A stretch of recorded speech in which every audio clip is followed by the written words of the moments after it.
आज तुम धर्म बचाने के नाम पर इंसानियत का कत्ल कर रहे हो, उनके घरों पर बुलडोजर चला रहे हो। इससे गंदी नीच हरकत कोई हो नहीं सकती। घर जलाने वाले भी वही हैं, आतंक मचाने वाले भी वही हैं, गोलियां चलाने वाले भी वही हैं। क्योंकि कोई भी माइनॉरिटी, विश्व इतिहास गवाह है, कभी भी माइनॉरिटी किसी भी उपद्रव को करने से पहले 10 बार सोचती है। भीड़ को काम दिया गया है, हाथ में डंडे पकड़ाकर, मुंह में गालियां और दिमाग में नशा भरकर उनको तैयार किया गया है, ट्रेंड किया गया है कि अब तुम हमारी वोट की राजनीति का सिलसिला चालू करो, जिससे कि आने वाले इलेक्शन में लोगों को हम ये बता सकें कि अगर हम नहीं होंगे तो ये मुसलमान, ये दलित, ये क्रिश्चियन तुम्हें खा जाएंगे। वो केवल सत्ता ने आदेश दिया कि मुस्लिम को मारो और दंगे करवाओ, हिंदुओं को मारो और दंगे करवाओ। तो आदेश तो प्रशासन को मिला हुआ है अपने आकाओं की तरफ से। जज ने अभी कहा ना, कर्नाटका के एक जज ने कह दिया कि किसी मस्जिद में जाकर मुस्लिम विरोधी नारे लगाना कोई अपराध नहीं है, शर्म से कोई अपराध नहीं है, डूब के मरने की बात है। भावनाएं आहत नहीं हो सकती। हाँ, इससे भावनाएं आहत नहीं होती है।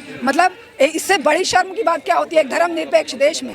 वो लोग जो संत का चोला पहने हुए हैं, संत का चोला पहनकर जो बुलडोजर न्याय करते हैं, जो एनकाउंटर करवाते हैं, फिर से उस धर्म का चोगा पहनकर धर्म बचाने की बात की जाती है। अरे धर्म ने तो इंसानियत को बचाया था भाई।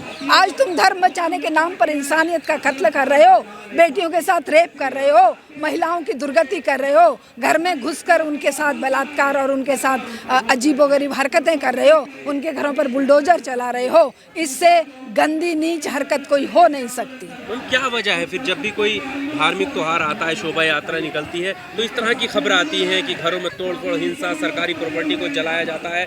कब रुकेगा ये धर्म के नाम पर? देखिए, कौन जला रहा है? जिन्हें अपने किए हुए कर्मों पर विश्वास नहीं है, जिन्हें ये भय लग रहा है आने वाले चुनाव में उनकी सत्ता छीन ना ली जाए, जनता उनके खिलाफ ना हो जाए, इसीलिए जनता को धर्म की घुट्टी पिलाई जाए, इसीलिए आतंक मचाया जाए, इसीलिए एक को दूसरे के खिलाफ लड़ाया जाए। घर जलाने वाले भी वही हैं, आतंक मचाने वाले भी वही हैं, गोलियां चलाने वाले भी वही हैं।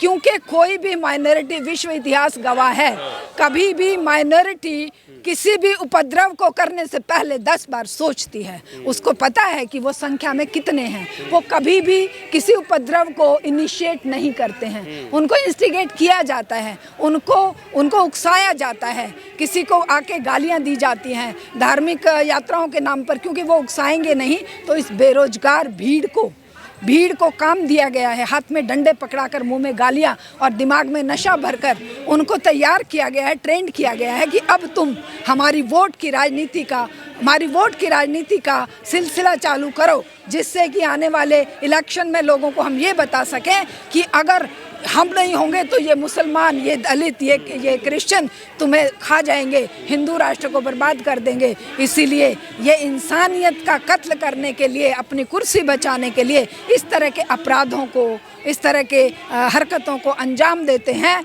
और वो बेचारे युवा जिनकी ज़िंदगी बर्बाद हो जाती है, जेलों में वो सजाएं काट रहे होते हैं, उस समय फिर ये तथाकथित जो ये बजरंग दल, आरएसएस, हिंदू महासभा या फलाना ठिकाना, ये सब उनसे पल्ला झाड़ लेते हैं। और वो बच्चे कौन से होते हैं? वो गरीबों के, दलितों के बच्चे होते हैं। वो गरीब बच्चे होते हैं जिनको नो डिटेंशन पॉलिसी एग्ज़ाम में बिना पढ़े पास करके 9वीं में बाहर फेंक दिया जाता है। फिर उनके हाथ में डंडे पकड़ा दिए जाते हैं, 500-700 रुपये जेब में डाल दिए जाते हैं और उनकी ज़िंदगियाँ बर्बाद कर दी जाती हैं। फिर ये दल कहते हैं हमारा इनसे कोई लेना देना नहीं है, ये तो हमारे संगठन का हिस्सा है।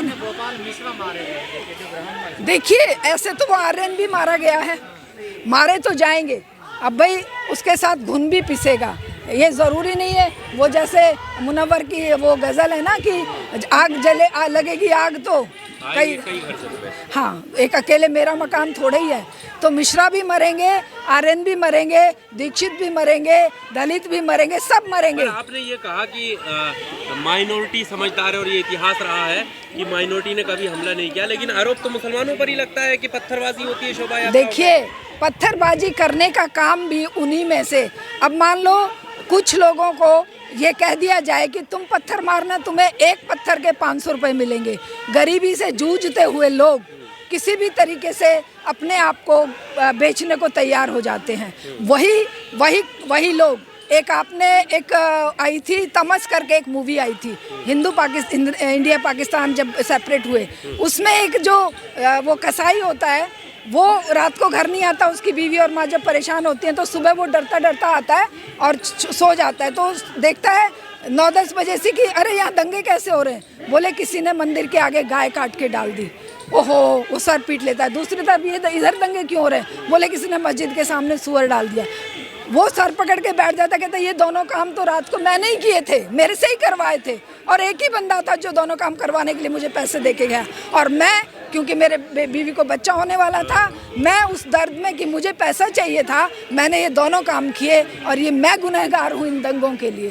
तो ये गुनहगार एक ही आदमी होता है, वो आदमी होता है जो मुसलमानों को भी इंस्टिगेट करता है, जो हिंदुओं को भी इंस्टिगेट करता है, दंगों को फैलाकर सत्ता को अपना सुरक्षा देने के लिए इन लोगों की ये हरकतें चलती हैं। ये सब कुछ, जैसे ये कुछ चीज़ें ऐसी सामने आती हैं कि प्रशासन की मौजूदगी में यात्रा निकल रही है। जब प्रशासन वहाँ पर मौजूद है तो फिर कैसे कोई व्यक्ति दूसरे धर्म का झंडा उखेड़ने चला जाता है, मीनार पर, मस्जिद पर हमला बोल देता है? क्या प्रशासन की कोई जवाबदेही नहीं? हाँ, प्रशासन की जवाबदेही है ना, वो सत्ता के प्रति है, मोदी के प्रति है, योगी के प्रति है, जनता के प्रति थोड़ी है। टैक्स पेयर के पैसे से तो तनख्वाह लेंगे, लेकिन उनकी जो जवाबदेही है वो केवल सत्ता के प्रति। सत्ता ने आदेश दिया कि मुस्लिम को मारो और दंगे करवाओ, हिंदुओं को मारो और दंगे करवाओ, तो आदेश तो प्रशासन को मिला हुआ है अपने आकाओं की तरफ से, और वो आका चाहते हैं कि प्रशासन जो है जर खरीद गुलाम की तरह हमारे केवल आदेश का पालन करे, जनता मरे या जिए। बेटियों की सुरक्षा के लिए पुलिस कहाँ चली जाती है? जब वो यूपी में बेटियों को उस पर सरेआम फांसी लगा के टांग दिया गया 2 बहनों को, हैं, इसी तरह से एक घर से निकाल कर एक दलित बेटी के साथ रेप और बलात्कार हुआ, तब प्रशासन कहाँ था? तब प्रशासन नहीं आता है। वो प्रशासन तब आता है जब कहीं दंगे करवाने होते हैं, तो दंगों को प्रोटेक्शन देने के लिए दंगाइयों को प्रोटेक्शन देना है। दंगाइयों को प्रोटेक्शन देने के लिए पुलिस प्रशासन, कचहरी, थाने, जज तक भी। जज ने अभी कहा ना, कर्नाटका के एक जज ने कह दिया कि किसी मस्जिद में जाकर मुस्लिम विरोधी नारे लगाना कोई अपराध नहीं है, शर्म से कोई अपराध नहीं है, डूब के मरने की बात है। भावनाएं आहत नहीं हो सकती। हाँ, इससे भावनाएं आहत नहीं होती है। मतलब इससे बड़ी शर्म की बात क्या होती है एक धर्मनिरपेक्ष देश में, एक धर्मनिरपेक्ष देश के संविधान को, जिसको कि लोग कहते हैं कि भाई हमारा संविधान सर्वोपरि है, संविधान की शपथ लेकर ये जो जज हैं ये जाते हैं संविधान की शपथ लेकर ये नेता जाते हैं, लेकिन करते क्या है? ये संविधान विरोधी काम करते हैं, जनता विरोधी काम करते हैं। केवल पैसा और सत्ता इनके जीवन का उद्देश्य है। जनता को कीड़े मकोड़े, भेड़ बकरियों की तरह ये मारेंगे, उनका बलात्कार करेंगे, बेटियों का, उनकी हत्याएं करेंगे, उनके जीवन को ये किसी गिनती में नहीं समझते हैं। तो यही हमारा कहना है, जनता को एकजुट होना पड़ेगा।